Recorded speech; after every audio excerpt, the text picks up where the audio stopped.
I commend the bill to this House. Now, Sri Bhupendra Yadav. Bhupendra Yadav, would you like to speak? Now, see, honorable members, this is a non-controversial bill which is being welcomed by every section of the House.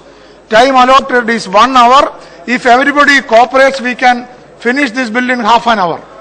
Therefore, I request everybody who speaks take 3 minutes. 3 minutes. 3 minutes. Everyone will speak only 3 minutes. Please.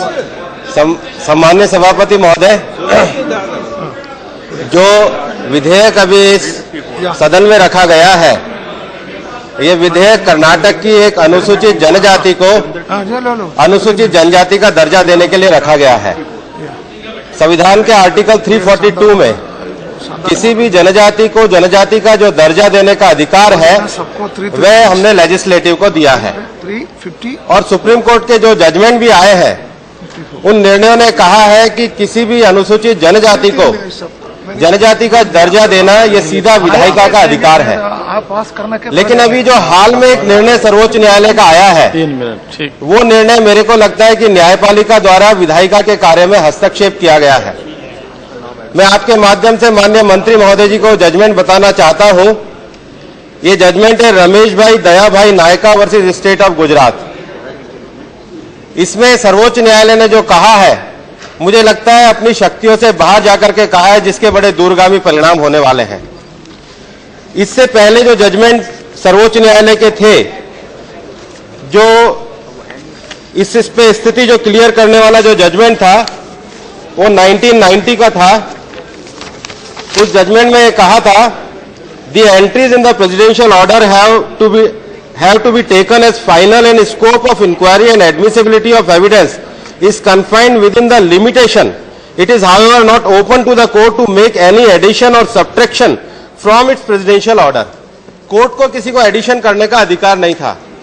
Gujarat के मामले से पहले जो 2006 का judgement supreme court का था, आनंद वाला जो जजमेंट 2006 का था, उस जजमेंट में कहा गया था कि अगर कोई फॉरवर्ड कास्ट का आदमी किसी शेड्यूल ट्राइब महिला से शादी कर लेता है तो जो बच्चे हैं वो शेड्यूल ट्राइब की कैटेगरी में नहीं आएंगे। लेकिन सुप्रीम कोर्ट ने जो अपना जो लेटेस्ट जजमेंट दिया है उसमें ये कहा है कि अगर कोई भी फॉरवर्ड कास्ट का आदमी अगर शेड्यूल ट्राइब महिला से शादी करता है और एविडेंस के द्वारा यह प्रमाणित होता है कि वो बच्चे शेड्यूल ट्राइब के रूप में पले हैं, तो वो शेड्यूल ट्राइब की कैटेगरी में आ जाएंगे।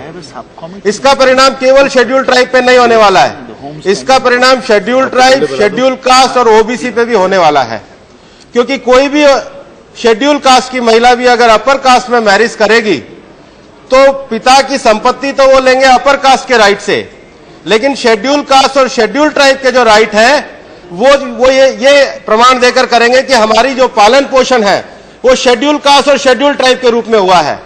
मेरे को लगता है ये एक बहुत गंभीर जजमेंट है और इसलिए आर्टिकल 342 में आप ये जो अमेंडमेंट लेकर के आए हैं, ये आपका अधिकार है, लेजिस्लेशन का अधिकार है। जब तक लेजिस्लेशन इस चीज को तय नहीं करेगी तब तक जो सर्वोच्च न्यायालय का ये जो निर्णय है ये आर्टिकल 342 का वायलेशन है। एक और जो दूसरा निर्णय अभी आया है और जो सबसे बड़ी समस्या इस समय जो शेड्यूल कास्ट और शेड्यूल ट्राइब में है वो फर्जी कास्ट सर्टिफिकेट की है। और फर्जी कास्ट सर्टिफिकेट के कारण इस समय काफी संख्या में अलग अलग स्टेट्स में हम लोगों ने कमेटियां बनाई है। ये जो पहला जो जजमेंट है ये मैं वापस मंत्री जी को बताना चाहूंगा, रमेश भाई दया भाई Nykaa versus state of Gujarat है, जिसने जुडिशियल डिसिप्लिन को तोड़ते हुए 2006 के जजमेंट से अपने आप को डिस्टिंग्विश करते हुए ये जो सर्वोच्च न्यायालय ने जुडिशियल डिसिप्लिन तोड़कर ये जो विधायिका के कार्य में हस्तक्षेप किया है, मुझे लगता है इस पर शेड्यूल ट्राइब मिनिस्टर को इसका जवाब देना चाहिए। दूसरा एक और जो निर्णय आया है वो है Anand versus committee for scrutiny and verification of tribal claims and other. जो ट्राइबल का जो वेरिफिकेशन है, वेरिफिकेशन में पहली बार सर्वोच्च न्यायालय ने कहा है जो ट्राइबल आइडेंटिटी आर्टिकल 342 में पहचान की जाती है वह पहचान उनके जो एंथ्रोपोलॉजीज जो उनके डिस्टिंग्विश जो फीचर है उसके कारण पहचान की जाती है। सर्वोच्च न्यायालय ने कहा है प्री इंडिपेंडेंस डॉक्यूमेंट देखे जाएंगे।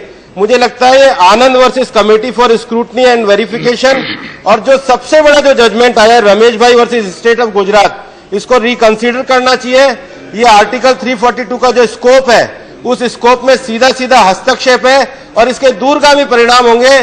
जो इस प्रकार का जो आप अमेंडमेंट लाएंगे, आगे उस अमेंडमेंट की आवश्यकता नहीं पड़ेगी।